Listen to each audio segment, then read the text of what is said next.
할렐루야. 뭔가 바쁘고 분주한 시간들을 우리가 보내고 있습니다. 명절을 한 주 남겨놓은 시기이기 때문에 그럴 겁니다. 최근 기사를 보니까 명절 스트레스로 인해서 명절 폐지 청원이 올라왔다. 사업하는 분들도 돈이 많이 필요한 시기고, 결혼한 여성은 여성분들대로 명절에 음식 차림 등으로 스트레스를 많이 받고, 남성들은 남성들대로 참 지출이 많아 힘들고, 학생들, 청년들, 미혼들은 그들 나름대로 또 명절이 힘드니 차라리 명절을 없애달라, 그런 청원이에요. 한편으로 공감이 가고 이해가 되는 측면도 있다 싶습니다. 그렇다고 명절이 있는 명절이 없어지는 건 아니죠. 우리 삶이 힘들고 고단하고 그런 것들 때문에 스트레스를 받기 때문이니 이 명절만큼이라도 서로 어설프게 충고하려고 하지 말고 좀 말을 아끼시길 바랍니다. 또 얘기 안 해도 누구나 다 자기 상황을 잘 알고 있으니까 하고 싶은 말이 있어도 좀 참고 눈치 보는 그런 평화의 사람이 되시기를 간절히 바랍니다. 그런 가운데서도 우리는 우리의 모든 주어진 삶의 상황 형편 속에서 그 나름의 어떤 의미를 찾고 진정으로 감사하는 그런 시간을 우리가 보내야 합니다.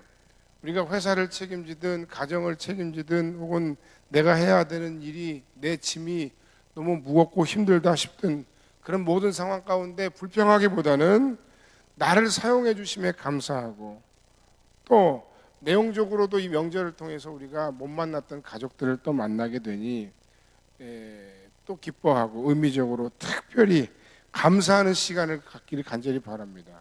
이 추석은 서양으로 치면 추수감사절이고, 또 추수감사절은 한국의 추석 같은 기간입니다. 왜 이렇게 두 번이나 하냐고 불평할 것이 아니라 그것도 감사하는 여러분들 되길 바랍니다.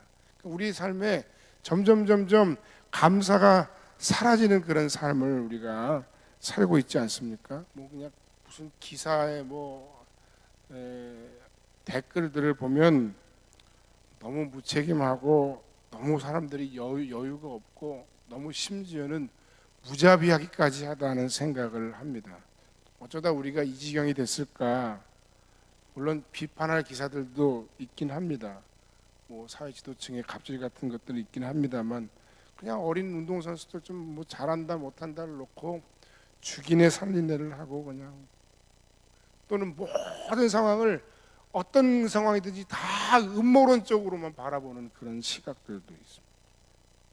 그럼에도 중요한 것은 우리 지킬 만한 것 중 내 마음을 지키라 했던 것처럼 우리가 주어진 상황 그대로 보면 돼요.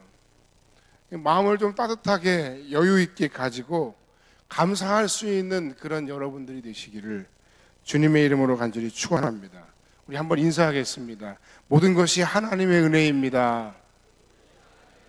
참 감사합니다. 저를 위해 기도해 주신 성도님 감사합니다.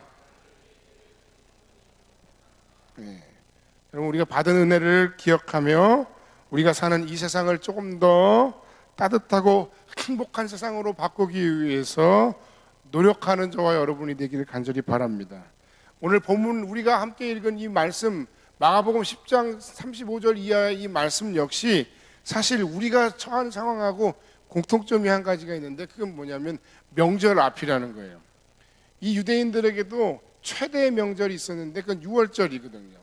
그들이 해방받은 날, 그들이 노예 생활 가운데서 탈출한 날, 하나님의 은혜로 그 6월절이 다가오고 있던 시절에 예수께서는 제자들에게 계속해서 자신이 이 세상에 오신 이유를 계속해서 여러 번 밝히고 계십니다.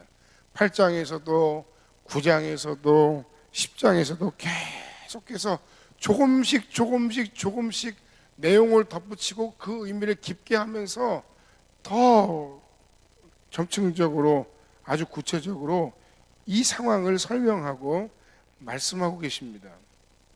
오늘 우리는 이 명절 목전에 말씀하신 예수님의 선언을 통해서 함께 말씀의 은혜를 나누기를 원하는데, 첫 번째는 그리스도인의 삶은 세상의 영광을 구하는 삶이 아니라 사랑으로 섬기는 삶이라는 것을 예수님 말씀하셨습니다. 한마디로 말씀드려서 오늘 예수님이 마가복음 10장 45절의 말씀 한마디로 딱 결론 내리신 것처럼 예수님은 이 땅에 섬김을 받으러 오시는 것이 아니라 자기의 목숨을 내어주러 오셨다라고 말씀하고 있습니다. 자기의 유익을 구하러 오신 것이 아니라 다른 사람들의 행복을 위해 오셨다고 말씀하셨고, 또 실제로 그렇게 사셨다는 겁니다. 그분은 섬김을 받으실 권리가 있는 분이심에도 불구하고 오히려 죽음을 통한 섬김의 길을 앞으로 가게 될 것이다, 나는 그렇게 갈 것이다 라고 말씀하십니다. 안 그러셔도 되는데 왜 그러셨을까? 그리고는 그 제자들에게 너희는 나를 따라와야 된다, 나와 같이 살아야 된다라고 말씀하셨어요. 하지만 본문의 이 제자들은 예수님의 이 말씀의 의미를 알아듣지 못했고 그 예수님의 마음을 전혀 이해하지 못했습니다. 그런데 어느 날 형제 두 명이, 형제 제자인 그 야고보 요한이 예수님을 찾아와서 선생님, 부탁이 있습니다. 꼭 들어주셔야 됩니다. 뭔데? 내가 너희들에게 무엇을 하여주기를 원하니? 그러자 그들이 말했습니다. 영광 중에 라고 얘기하죠. 주의 영광 중에서 우리를 하나는 주의 우편에 하나는 좌편에 앉게 하여 주옵소서. 예수님께서 영광 받으시는 그날에 그 영광 가운데 우리도 가장 먼저 남들보다 더 큰 영광을 받아 누리게 해주세요. 그래서 예수님 다시 되물으셨죠. 너희가 무슨 부탁을 하는지 너희들 알고 지금 요청하는 거니? 너희들이 지금 내가 앞으로 마시려고 하는 잔이 뭔지 알고 그런 부탁을 하는 거니? 나는 하나님의 심판 앞에서는 전 인류의 구원을 위해 그 하나님과 인간 사이의 그 틈을 메우려 한다. 사람들이 형벌받지 않도록 내가 대신 감당하려 한다. 나는 영광이 아니라 고난의 잔을 받으려 한다. 사실 예수님은 영광 받으시는데 그 예수님의 영광은 십자가 위에서의 죽음을 통해 결국 얻어지는 영광이었습니다. 그러나 예수님의 제자들은 그것을 알지 못했습니다. 다른 제자들도 마찬가지였습니다. 두 명이 먼저 선수를 쳐서 예수님에게 그런 부탁을 했다고 생각한 10명의 제자들은 그 두 제자에게 화를 냈습니다. 여기서 우리가 한번 생각해 볼 게 있습니다. 우리가 생각해 볼 내용은 무엇인가 하면, 혹시 제자들이 구했던 그 영광이 오늘 우리의 교회와 우리 성도들이 구하는 어떤 영광스러운 기독교, 돈과 명예와 지위와 힘을 가진 교회와 같은 것은 아닌지, 혹시 우리가 하나님을 믿는다고 하면서 모든 신앙생활의 목적이 자기만의 성공과 번영을 위한 이기적인 목적으로 행하는 기복적 종교 행위로 나타나고 있는 것은 아닌지,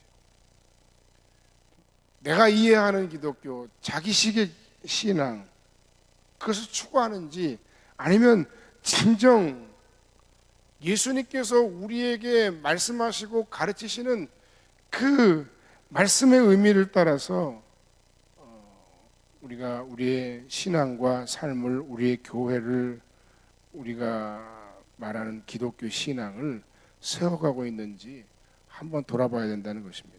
이 이야기는 결코 교인들이 세상 가운데 부자가 되지 말라거나 성공하지 말라는 이야기가 아닙니다. 세상에서의 성공과 영광을 얻음이 기독교 신앙이 추구해야 할 최종적인 목표이거나 최고의 가치가 아니라는 것을 말하는 겁니다.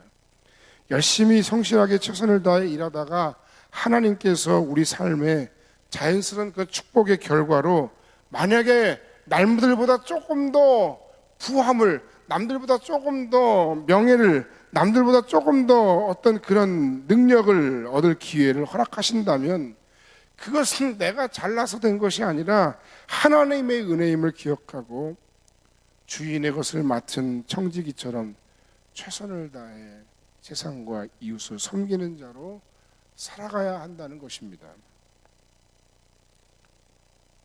43절로 45절, 너희 중에는 그렇지 않을지니 너희 중에 누구든지 크고자 하는 자는 너희를 섬기는 자가 되고 너희 중에 누구든지 으뜸이 되고자 하는 자는 모든 사람의 종이 되어야 하리라. 인자가 온 것은 섬김을 받으려 함이 아니라 섬기려 하고 자기 목숨을 많은 사람의 대속물로 주려 함이니라. 교회는 이 세상에서의 외형적인 영향력을 추구하는 공동체가 아닙니다. 목사의 유익을 따라 행동하는 공동체도 아닙니다. 성도들의 유익을 따라 결단하는 공동체도 아닙니다. 금요일에도 말씀드렸지만 이 교회의 주인은 하나님이십니다. 목사도 중직도 모든 성도도 그러므로 하나님 앞에 충성해야 합니다.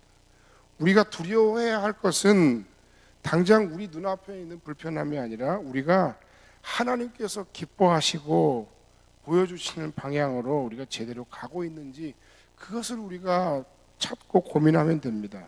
예수께서 가르치시고 보여주신 그 사랑과 섬김의 길로 우리가 가려 하는지 그것을 점검하면 됩니다. 우리의 영광과 우리의 유익을 구함이 아니라 주인이신 예수께서 말씀하신 대로 가기만 하면 됩니다. 만약 그 진정성에 거리낌이 없다면 우리는 두려워할 것이 없습니다. 하나님만 보고 가면 되기 때문입니다. 두 번째, 진정한 사랑의 섬김은 세상과 사람을 바꿀 수 있는 진정한 영향력이 있습니다. 사람은 쉽게 변하지 않는다는 말 있죠. 거의 맞는 말입니다. 그런데 한 가지 딱 변화할 가능성이 있는데 그건 뭐냐면 하나님이 하시는 거예요. 하나님의 방법대로 하는 거예요.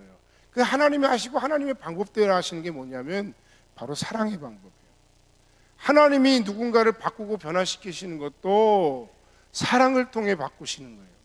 하나님의 누군가를 바꾸시고 변화시킬 때 사람을 통해 바꾸시고 변화시킨다면 그 사람의 사랑과 섬김을 통해서 바꾸는 거예요. 그게 뭐 자녀든 형제든 이웃이든 다 마찬가지라고 생각합니다.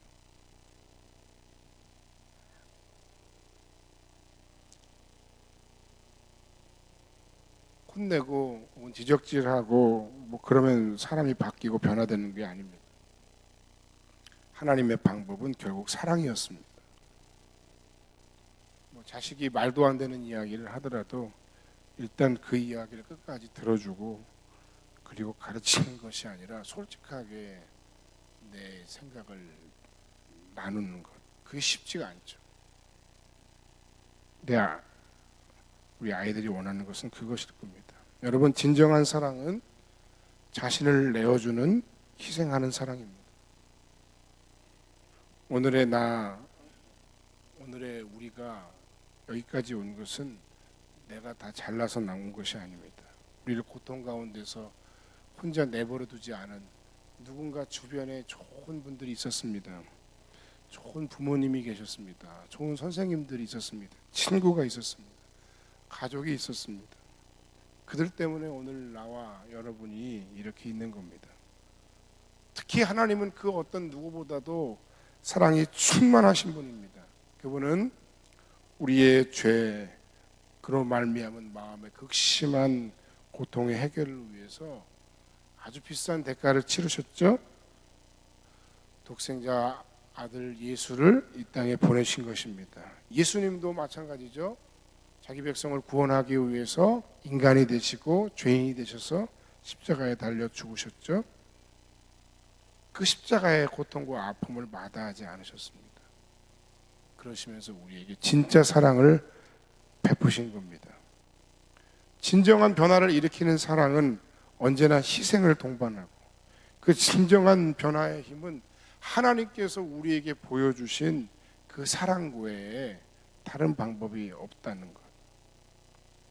그러므로 예수께서 몸소 행하신 십자가의 그 사랑을 우리가 기억하면서 교회 공동체도 성도도 그 사랑을 깨닫고 배워서 세상과 함께 또는 사람을 우리가 섬겨야 합니다. 그 사랑의 섬김만이 세상과 사람을 바꿀 수 있는 힘을 가집니다. 저에게는 아직 사랑의 섬김이 부족합니다. 우리 성음교회 공동체도 아직 사랑의 섬김이 부족하다고 생각합니다. 사랑으로 세상과 우리들의 삶의 주변과 사랑하는 이들을 더욱 변화시키는 따뜻한 사랑의 섬김이들이 다 되시기를 주님의 이름으로 간절히 축원합니다. 동영상을 잠깐 보겠습니다.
네, 동영상을 장장 5분이 넘는 시간을 할애해서 봤는데 내용이 너무 좋아서 여러분과 나누고 싶었습니다. 세 번째는 이겁니다.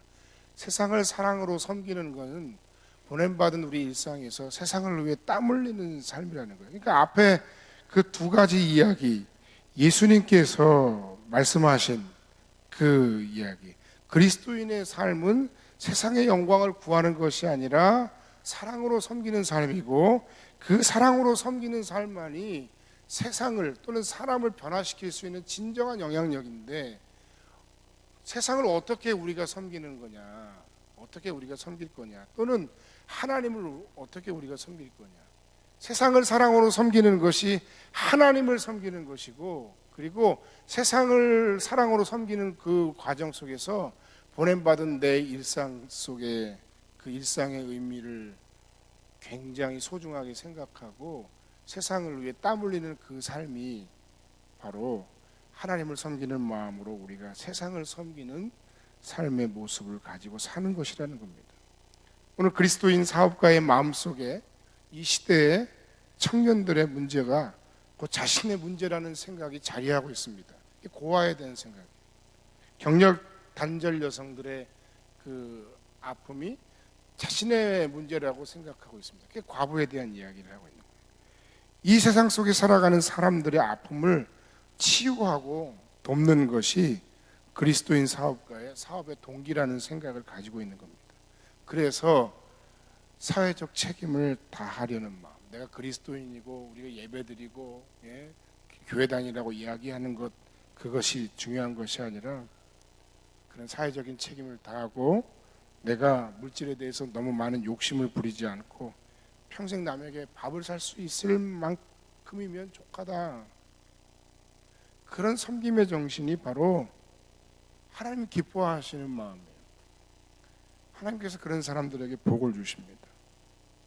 여러분의 세상 가운데 직장 생활을 하든 공무원으로 일하든 혹은 회사를 경영하든 어떤 삶의 형편 가운데 있든지 여러분의 마음, 여러분의 생각, 여러분의 일하는 동기는 무엇입니까? 이제 인생의 절반을 지내신 분이 있습니다. 우리가 몇 살까지 살지는 모르지만, 그러나 그 가운데 우리가 성공했다고 우리가 착각하지 말고 우리가 더 겸손해야 됩니다. 또는 반대로 지금의 내 형편을 보고 좌절하지 말고 다시 섬김의 마음으로 내 마음의 동기를 다시 세우고 다시 시작해야 됩니다. 더 열심을 내야 됩니다. 하나님께서 그런 우리의 중심을 보십니다. 우리 모두는 그리스도 예수의 복음으로 변화된 사람입니다. 그리고 우리가 실제로 삶 속에서 더 많은 시간을 보내고 있는 현장은 세상입니다. 그런데 우리는 세상 속에서 그리스도 예수로 말미암은 그 구원의 기쁨과 감격과 그 사랑을 누리지 못하고 또는 연결하지 못하고 살아가고 있다는 것입니다. 주일에 받은 은혜를 주중에 나의 직업, 나의 가정, 나의 삶의 현장과 잘 연결시키지 못하고 있습니다. 그걸 소위 이원론이라고 그러는데 그걸 구분하면 안 된다는 거예요. 그것도 이것도 다 하나님께서 다스리시는 하나님 나라의 연장선상에 있는 곳입니다. 기억하시기 바랍니다. 하나님은 교회에서만 하나님이 아니십니다. 이 세상과 우주 만물을 통치하시는 만유의 주이십니다. 이 세상은 우리가 하나님의 주신 사명을 가지고 사역해야 할 우리의 사역의 현장입니다.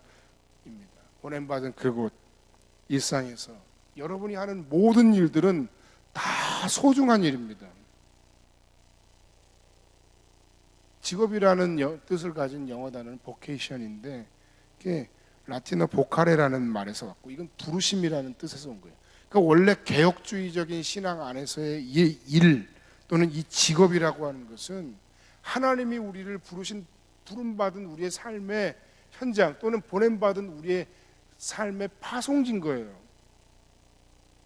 그래서 그곳에서 하나님을 높이고 인류를 번성케 하고 아름다운 문화를 만들어내는 것이 그게 하나님이 우리를 보냄받은 곳에서의 우리의 사명이라는 겁니다.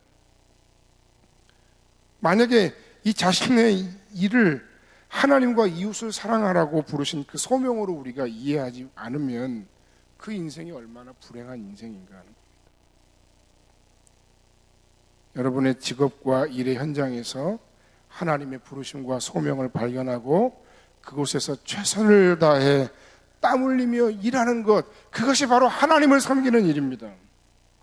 여러분이 정직하게 살면서 그 정직한 삶으로 하나님의 살아계심을 여러분의 삶으로 보여주는 것, 그것이 바로 진짜 복음을 전하는 길입니다.